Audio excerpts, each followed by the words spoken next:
হঠাৎ করেই কিন্তু শীত শুরু হয়ে গেছে আর শীত মানেই কিন্তু নানা রকমের পিঠা খাওয়া। আসসালামু আলাইকুম ভিউয়ার্স, সুইটস এন্ড বেকিং এ সবাইকে স্বাগত। আশা করি সবাই অনেক বেশি ভালো আছেন। আজকে আমি একটা ভিডিওতে দুই ধরনের পিঠা তৈরি করে দেখাবো। খুবই সহজভাবে দুইটা পিঠা তৈরি করব। প্রথমে আমি তেলের পিঠা তৈরি করব, তারপরে ভাপা পিঠা। তেলের পিঠা তৈরি করার জন্য আমি প্রথমে এখানে নিয়ে নিচ্ছি 1.5 কাপ পরিমাণে শুকনো চালের গুঁড়ো। এটা আমার বাজারের কেনা চালের গুঁড়ো। দিয়ে দিচ্ছি 1/2 কাপ পরিমাণে ময়দা, স্বাদ মতো লবণ, দিয়ে দিচ্ছি 1/3 কাপ পরিমাণে গুঁড়ো দুধ। গুঁড়ো দুধ দিলে হবে কি টেস্টটা বেড়ে যাবে। আর আপনারা যদি চান এখানে নারিকেল বাটাও দিয়ে দিতে পারেন। দিয়ে দিচ্ছি লিকুইড গুড়। এখানে আমি ঘন লিকুইড গুড় নিয়েছি 1 কাপ পরিমাণে। আস্তে আস্তে করে গুড় দিতে হবে। আর গুড়টা কিন্তু খুব গরম অবস্থায় আছে, কারণ গুড়টা আমি গলিয়ে নিয়েছি। এই যে, আর গরম পানিও দিয়ে দিব। আপনারা যদি শুকনো চালের গুঁড়ো দিয়ে এই তেলের পিঠাটা তৈরি করেন, তাহলে অবশ্যই গরম পানিটা ইউজ করবেন। তাহলে আর কোনো ফেল হওয়ার চান্স থাকবে না। একদম নো ফেল তেলের পিঠা। এখন আমি এভাবে দেখুন গুলিয়ে নিচ্ছি। এখানে আমি 1 কাপ পরিমাণে গুড় দিয়েছি আর দিয়ে দিচ্ছি গরম পানি, তাও প্রায় 1 কাপের মতো। এই যে দেখুন গোলাটা গোলানো হয়ে গেছে। এর কনসিস্টেন্সিটা আমি দেখিয়ে দিব। আর চালের গুঁড়ো অনুযায়ী পানি কম বেশি লাগতে পারে, তাই আস্তে আস্তে দিয়ে গুলিয়ে নিবেন। এই যে গোলাটা তৈরি হয়ে গেল। এখন আমি চলে আসছি চুলায়। আমি এরকমের একটা স্টিলের ফ্রিজ নিয়েছি। এতে হবে কি সব পিঠাগুলি এক সাইজের হবে। দিয়ে দিলাম। এই ফ্রিজটা অবশ্যই খুব গরম করে নিতে হবে, তাহলে সুন্দরভাবে পিঠাটা ফুলেও যাবে আর সব পিঠাগুলিও এক সাইজ হয়ে যাবে। এই যে এখন তুলে নিলাম, এটা গরম হয়ে গেছে। দিয়ে দিচ্ছি 1 চামচ করে ব্যাটার, যা আমি গুলিয়ে নিয়েছিলাম, দিয়ে গরম তেলের ভিতর দিয়ে দিলাম। আর দেওয়ার প্রথম অবস্থায় তেলটা কিন্তু খুব গরম থাকতে হবে। চুলাটা হাই হিটে দিয়ে নিতে হবে। যখন দেখবেন যে পিঠাটা ফুলে উঠেছে, সে অবস্থায় চুলার হিটটা একদমই কমিয়ে দিবেন। দেখুন এই যে পিঠাটা কিন্তু একদম ফুলে গেছে সুন্দরভাবে।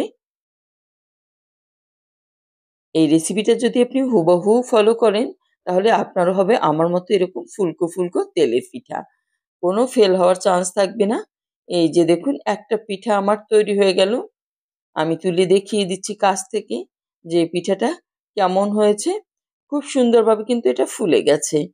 এই যে দেখুন একটা পিঠা ভাজা হয়ে গেল। এভাবে করে আমি সবগুলি পিঠাই ভেজে নিব। আমি এখন একটা সার্ভিং ডিশে সার্ভ করে দিচ্ছি সব পিঠাগুলি।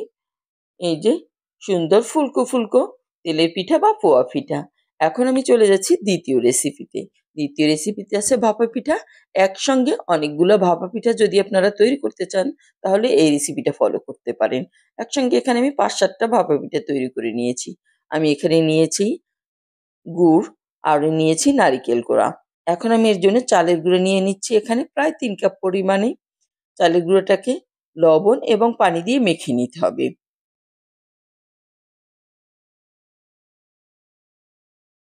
এখানে আমি এই যে পানি নিলাম 1 কাপ। 1 কাপ পানি আমার এখানে লাগবে না। অল্প অল্প পানি নিয়ে আমি এই চালের গুঁড়োটা মেখে নিব।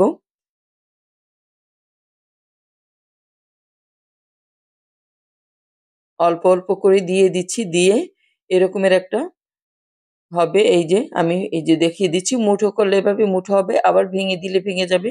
এরকমভাবে তৈরি করে নিতে হবে। তাহলে সুন্দরভাবে একটা ভাপা পিঠা তৈরি হয়ে যাবে। আর তারপরে একটা ছাঁকনি দিয়ে অবশ্যই ছেঁকে নিতে হবে। ছাঁকার জন্য আমি এখানে একটা ঢাকনা নিয়েছি দেখুন। এভাবে ছেঁকে নিতে হবে যেন কোনো আস্ত দলা না থাকে। এই যে দেখুন এভাবে সবটুকু গুঁড়োই আমি ছেঁকে নিব। তারপর পিঠা তৈরি করার জন্য চলে যাব। সবটুকু গুঁড়ো আমার চেলে নেওয়া হয়ে গেছে। এখন আমি কলা পাতায় আজকের পিঠাটা তৈরি করব।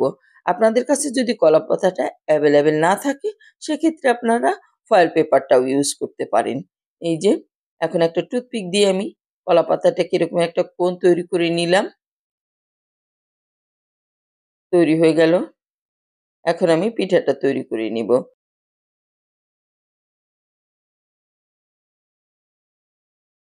প্রথমে আমি কিছুটা চালের গুঁড়ো এখানে দিয়ে নিচ্ছি দেখুন।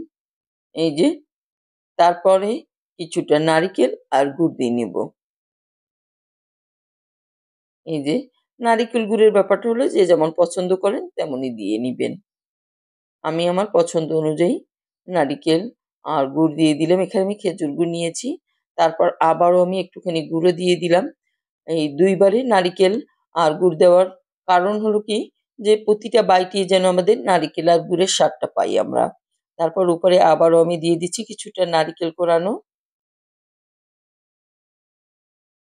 দিয়ে দিচ্ছি গুড়। গুড়টাও আপনাদের পছন্দ মতো দিয়ে দিবেন, যে যেমন পছন্দ করেন। এই যে একটা পিঠা আমার তৈরি হয়ে গেল।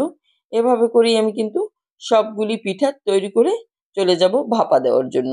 এরকম পিঠা তৈরি করলে একসঙ্গে কিন্তু ৭-৮ টা পিঠা ভাপ দেওয়া যায়, সময়ও কম লাগে।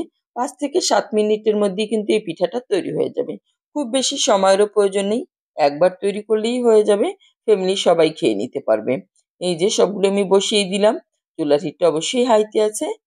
আমি এটা আগেই ভাপটা তুলে নিয়েছি। এখন আমি ৫ থেকে ৭ মিনিট অপেক্ষা করব। পিঠাটা তৈরি হওয়ার পরেই ফিরে আসছি।